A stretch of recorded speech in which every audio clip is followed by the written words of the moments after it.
donc pas présence de l'opposition. L'une des forces, parce que nee nga ni gisuñ fi opposition, mais en même temps boo xoolee bi ñuy kii mémorandum bi man nekkuma fa woon dama amoon gant. L'une des forces du M2D mooy diversité wu ñu fi nekk ci plateforme bi, parce que aussi nit ñi dañu am ay engagement professionnel. Man bële ñëwuma woon parce que maa ngi woon ci sama mbirum liggéey, mais ñeneen ak ñoom Cheikh Tidiane Dieye ak ñenn ñi ñu ngi woon fii. Donc tey jii nii ñeneen ñoo jël le relais rek nekk fii di nga gis ñu nekk voilà Guy Marius Sagna nekku fa woon. Je pense que Aline Badara Mboup mu ngi woon foofu. Donc loolu la rek c'est une diversité de force et que à chaque fois dañuy xool rek ñi nga xamante ni ñoom la ko seen disponibilité bi may ñu ñëw ñu parler au nom de tout le monde. Donc c'est vraiment ça. Et puis l'autre chose mooy aussi il y a le FNR, il y a l'opposition, une bonne partie de l'opposition qui se regroupe au sein du FNR bi nga xamante ni quand même keroog sax ñëwoon nañu ci ndaje moomu et que tey aussi ils sont de tout cœur avec ce qu'on est en train de faire ak li jëm aussi ci manifestation di ñëw parce que il y a une jonction ak M2D. Donc loolu il y a pas de problème de ce point de vue. Refus de mourir, moi je sais pas ce que je veux dire. Li ñu jàpp rek mooy on est une force citoyenne, on est une dynamique bi nga xamante ni sénégalais yi ñoo ko jugal pour xeex pour sàmm suñu démocratie suñuy ak suñu yelleef. Ñu nekkoon ci ay manifestations pacifiques suñu kilifa mu ñaan ñu tekk ci suuf pour donner la chance à la médiation. mu am ay recommandations yu ñu defoon, en tout cas ay exigences fortes auprès de Macky Sall. Parmi ces exigences moo doonoon ñëpp ñuy jàpp ñu nekk ci kaso yi nañ leen bàyyi. Mu jëloon ci nag ay engagements face au peuple sénégalais et face au khalife. Ñun ñu jàppoon ni nag dañu war a taxaw tuuti pour respecter suñu engagement vis-à-vis du khalife. Loolu moo waraloon diir boobu bu ñu toogee ba jamono ji nag gis ni am na ay ndaw yi nga xamante ni ñuy kaso ba tey président de la république ñu jàpp ni dafa mel ni ku ñëpp wala ki nga xamante ni dafa am fu mu bugg téye sénégalais yi ñu ne nag voilà jot na ñu génn pour que ñu manifester pour exiger à ce que ndaw yooyu ñu bàyyi la. Voilà, c'est juste ça, c'est pas autre chose.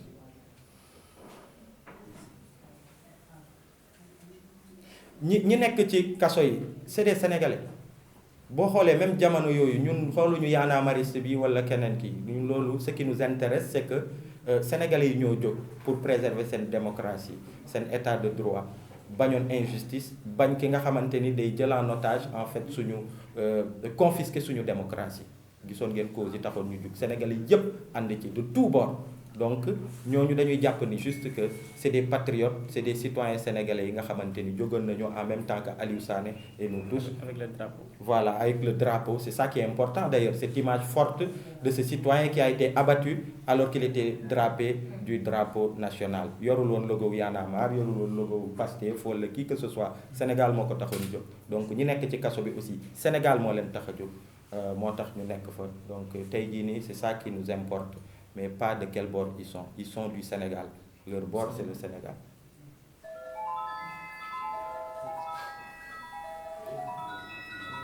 En cas d'interdiction, loolu moom duñu ko waxati quoi vraiment loolu moom saa waay def nañu li war tey ci suba dans le respect des procédures dem nañu ñu déposer lettre d'information au préfet loolu moom dootul lu ñuy négocier quoi.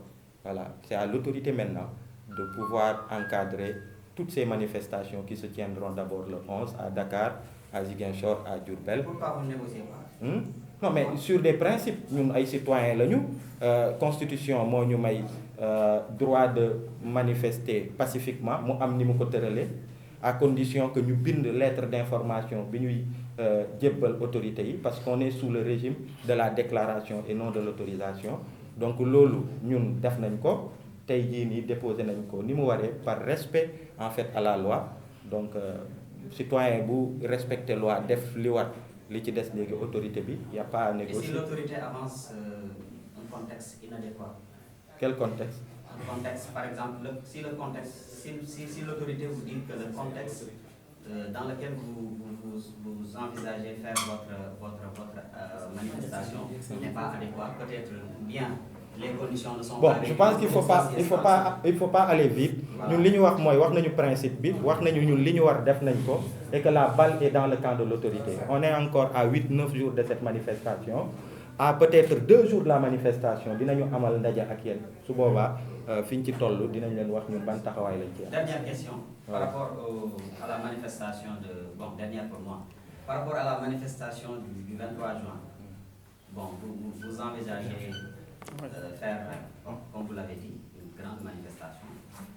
Mais si entre-temps, par exemple, certaines de vos revendications, notamment la libération de ces détenus est effective, donc est-ce qu'il y a pertinence d'envisager une manifestation le 23 juin? Ou bien vous le faites pour vous rappeler de cette époque? Mais tu sais, mon frère, on attend de voir qu'est-ce qui va être fait. On a fait une conférence de presse. Parce que bon, les gens, nous manifester. Même là, nous manifester. Même à travers cette conférence de presse qu'on tient, on donne une ultime chance à Macky Sall de revenir à la raison. Donc, on attend de voir quels sont les actifs qui vont être posés et en conséquence, nous, on avisera. Et pour le moment, le 23 juin, c'est maintenant? Oui, le 11 et le 23 juin, vous savez. C'est bon,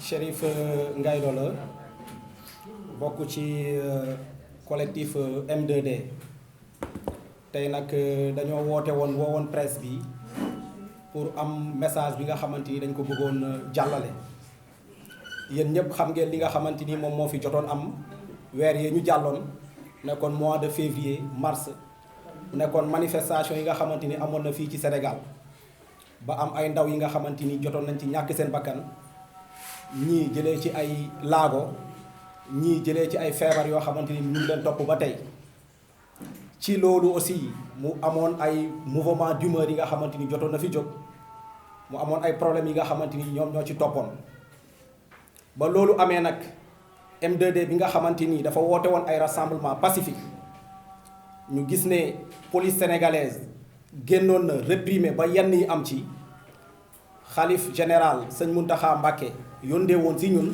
benn ndaw pour ñu bàyyandiku li nga xamante ni moo nekkoon manifestation yi te ba loolu amee aussi ñu dalandi woon parce que dafa am ci loolu ay points yoo xamante ni dañ ko joxoon mu tolloon ci 10 points yi nga xamante ni dañ ko jébbaloon pour mu wax ci ki nga xamante ni moo nekk président de la république ba loolu amee daf ci am benn point bi nga xamante ni ñun moom moo ñu gënoon yitteel point boobu noonu mu ngi nekkoon ñu libérer képp koo xamante ni jàppoon nañ ko ci manifestation yi ñu tuddee woon leen ay otage politique depuis boobu ba léegi nag gis ngeen M2D mu dégg woon li nga xamante ni moom mooy ndigalu xalif bi ñu toog noppi di xaarandeku li nga xamante ni loolu lay résultat yi di joxe ci loolu mu amoon ay points yi nga xamante ni ñun dañ ci bëggoon parce que dañu ci interpeller à chaque fois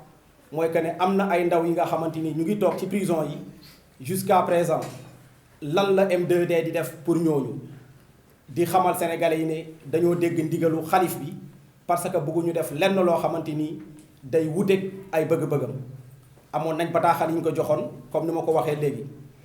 ci loolu mu amoon ay problèmes yi nga xamante ni moom moo ci am mu am ñoo xam ne jotoon nañ leen téye ci prison yi ku ci mel ni Demba Diédhiou mu ngi nekk Ziguinchor keneen ki Abdourahmane Diallo moom it mu ngi Ziguinchor Mouhamed Mané ak Babacar Diagne mu am ñeneen ñi nga xamante ni aussi ñu ngi leen téye fële sa Diourbel ku ci mel ni Ndongo Diop boobu noonu nag ci waxtu yi nga xamante ni ñu ngi wax ak yéen mu ngi nekk ci grève de la faim te Ndongo Diop dafa am benn traitement bu spécifique bi nga xamante ni dañoo jàpp ne moom lañ ko defal mu nekk un traitement psychologique parce que bu fekkee dafa am ñoo xam ne da nga naa jàpp la moindre des choses mooy nga entendre leen te gis nañ ne entendre nañ ñëpp ba sauf Ndongo Diop donc au moment où je vous parle mu ngi subir ay violence psychologique yi nga xamante ni mu ngi am ci moom ci loolu am na ki nga xamante ni moo nekk Moussa Gueye am na Galas Gueye am na Ablaye Fall di Baye Fall ku xam M2D nag xam ne jàmm rek la mos a woote ku xam M2D aussi xam ne liberté doomu aadama rek la mos a woote ci loolu dafa am suñuy camarades yi nga xamante ni dañoo nekk ci ay xat-xat ñu ne waruñu toog di leen di seetaan ci loolu ñu ne dañuy organiser ay rassemblement ay manifestation pacifique le 11 vendredi 11 bii di ñëw ci Dakar Ziguinchor ak Sédhiou ak Diourbel du moins mais aussi le 23 juin le mercredi 23 juin ku xam 23 juin xam ne c'est une date symbolique dal la bi nga xamante ni dans le passé xam ngeen li nga xamante ni moom moo ci amoon comme occasion bi présenté wu na aussi ñu ne dañ koy jëmmalaat ci loolu que ne ñu ngi woowaat sénégalais yi le 23 juin à la place de la nation pour ñu exiger li nga xamante ni moo nekk libération sans condition de nos camarades yi nga xamante ni ñu ngi tëdd ci prison yi depuis événement yi nga xamante ni jot na fi jàll. ci loolu aussi M2D ne lépp loo xamante ni am na it benn responsable kese la kenn kese la moo nekk le président de la république ñu ngi exiger président de la république mu dégg recommandation yi nga xamante ni moom la ko xalif général des mourides demandé woon. ñu ngi wax président de la république ne xalif bi am na ay recommandations yoo xam ne amoon na ci bàyyi xel que ne mu bàyyi ñi nga xamante ni ñoom ñoo nekk ci prison yi ñu delluwaat ci seen kër yi. donc loolu moo nekkoon tey information boo xam ne M2D bëggoon na ko lancer waxat askanu Sénégal mais di leen di woo ci rassemblement yi nga xamante ni ñu ngi koy organiser dans les jours à venir maa ngi leen di nuyu di leen di gërëm. Merci.